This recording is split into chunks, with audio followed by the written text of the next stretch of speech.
Assalamualaikum warahmatullahi wabarakatuh.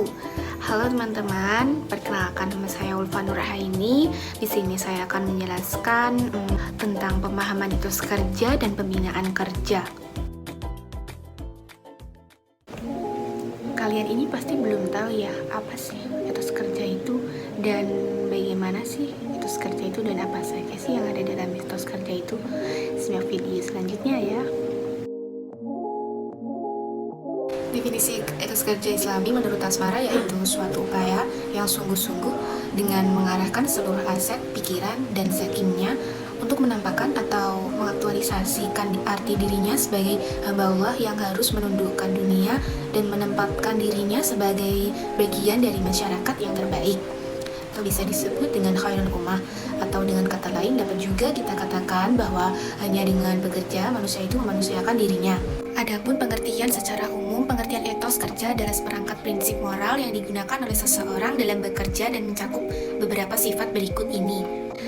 Ada berdedikasi, produktif, kerjasama, hormat, terampil, berkomunikasi, berkarakter, berintegritas, bertanggung jawab, disiplin, profesional, rendah hati, memiliki tekad, kreatif, fleksibel, dan mudah.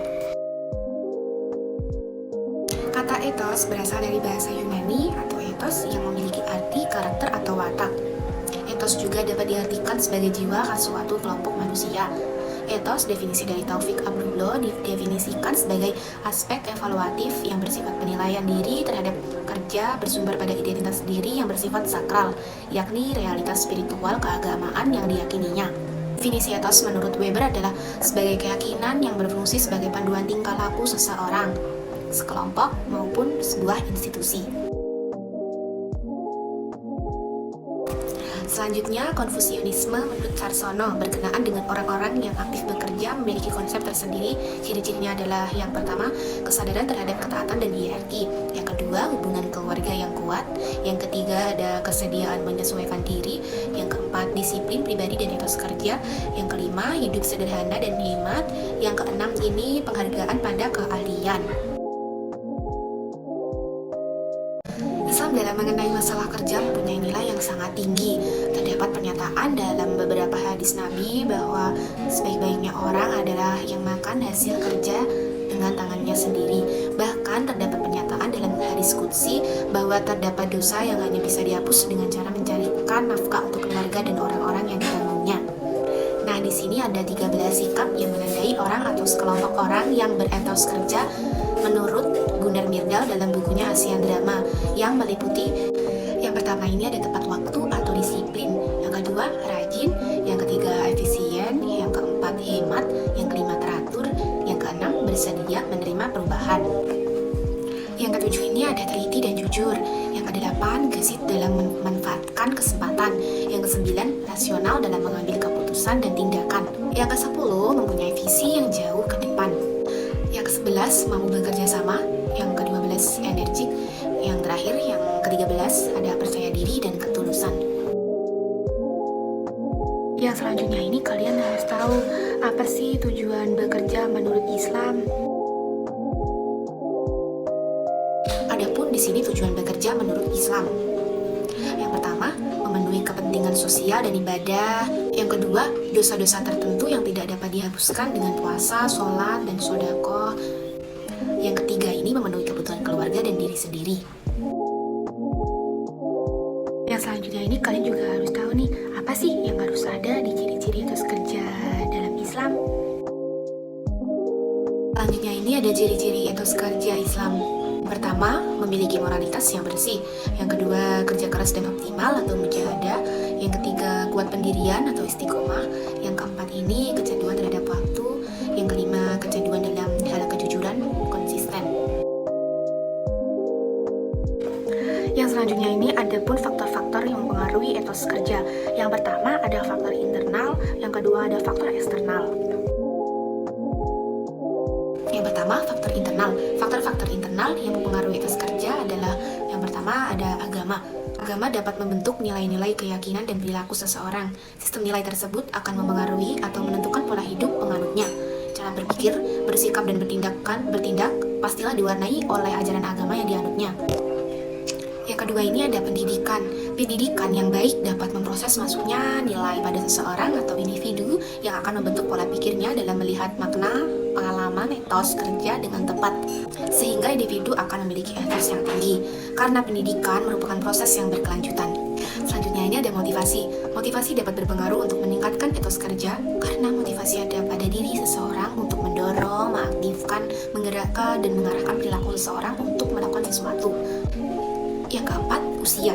Biasanya pegawai dengan usia di bawah 30 tahun memiliki etos kerja yang lebih tinggi dibandingkan dengan pegawai yang berusia di atas 30 tahun. Yang kelima ini ada jenis kelamin.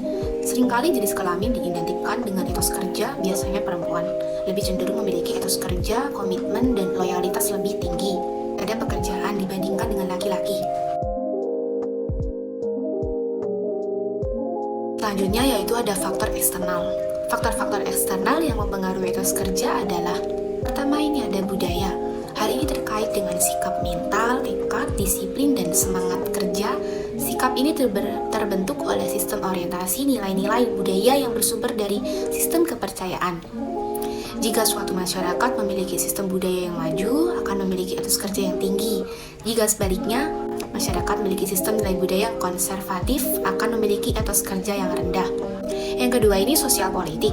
Tinggi atau rendahnya etos kerja suatu masyarakat biasanya dipengaruhi juga oleh ada atau tidaknya suatu struktur politik yang mendorong masyarakat untuk bekerja keras dan dapat menikmati hasil kerja keras dengan penuh. Yang ketiga ini ada kondisi lingkungan atau geografis. Etos kerja dapat muncul dikarenakan faktor kondisi geografis. Lingkungan alam yang mendukung akan mempengaruhi manusia berada di dalamnya untuk melakukan usaha agar dapat mengelola dan mengambil manfaat dan bahkan dapat mengundang pendatang untuk turut mencari penghidupan di lingkungan tersebut. Yang keempat ini ada struktur ekonomi. Negara yang proaktif terhadap kemandirian bangsa dan mendukung tumbuh kembangnya produk-produk dalam negeri akan cenderung mendorong masyarakatnya untuk berkembang dalam kemandirian. Yang kelima ini tingkat kesejahteraan. Negara maju dan makmur biasanya memiliki masyarakat yang memiliki etos kerja yang tinggi sehingga mendorong negara tersebut mencapai kesuksesan. Selanjutnya ini ada etos kewirausahaan. Wirausaha adalah orang yang pandai atau berbakat mengenali produk baru, menentukan cara produksi baru, menyusun operasi untuk mengadakan produk baru, mengatur permodalan operasinya, serta memasarkannya. Kewirausahaan merupakan semangat, perilaku, dan kemampuan untuk memberikan tanggapan yang positif terhadap peluang yang memperoleh keuntungan untuk diri sendiri atau pelayanan yang lebih baik pada masyarakat atau masyarakat dengan berusaha mencari dan melayani langganan lebih banyak dan lebih baik. Yang selanjutnya ini, apa sih faktor-faktor pendukung seseorang untuk berwirausaha? Selanjutnya ini ada faktor-faktor pendukung seseorang untuk berwirausaha. Ada beberapa faktor pendukung untuk seseorang berwirausaha. Faktor tersebut diantaranya yaitu yang pertama faktor individu atau personal. Faktor individu di sini ialah pengaruh pengalaman hidup dari kecil hingga dewasa, baik oleh lingkungan ataupun keluarga. Contohnya ialah ketika masih anak-anak sering diajak orang tua, saudara, atau tetangga ke tempat yang berhubungan dengan bisnis, maka pengalaman itu akan melekat dalam ingatan sehingga dapat memicu keinginan bercita-cita untuk menjadi pengusaha. Yang kedua ini ada suasana kerja. Lingkungan pekerjaan yang tidak nyaman tidak menstimulasi orang atau pikirannya untuk berkeinginan menjadi pengusaha. Namun bila lingkungan kerja tidak nyaman, hal itu akan mempercepat seseorang memilih jalan karirnya untuk menjadi seorang pengusaha. Yang ketiga ini ada tingkat pendidikan. Semakin tinggi tingkat pendidikan seseorang, maka semakin kecil pengaruhnya terhadap keinginan untuk memilih pengusaha sebagai jalan hidupnya. Rata-rata justru mereka yang tingkat pendidikannya tidak terlalu tinggi yang mempunyai hasrat kuat untuk memilih menjadi seorang pengusaha. Yang keempat ini ada personality atau kepribadian. Banyak tipe kepribadian seperti controller, advokator, analitik, fasilitator. Dari tipe-tipe tersebut yang cenderung mempunyai hasrat yang tinggi untuk memiliki karir menjadi pengusaha adalah controller atau dominan dan advokator atau pembicara. Tetapi itu bukan hal mutlak karena bisa asalkan ada kemauan. Yang kelima ini ada prestasi pendidikan.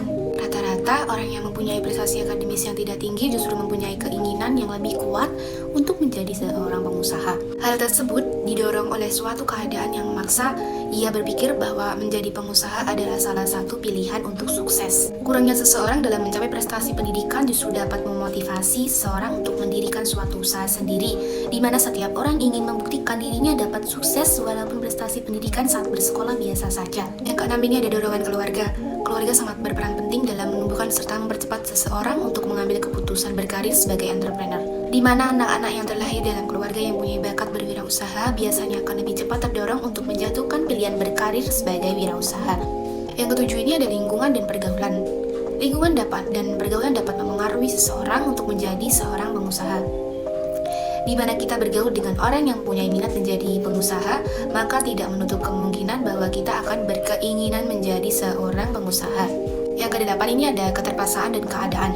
Kondisi yang diciptakan atau yang terjadi, misal PHK, pensiun dan menganggur atau belum bekerja, akan dapat membuat seseorang memilih jalan hidup menjadi entrepreneur. Menjadi seorang pengusaha, banyak hal yang dapat melatar belakanginya. Dan masih banyak hal yang menyebabkan seseorang memutuskan untuk menjadi seorang pengusaha atau untuk mulai berwirausaha.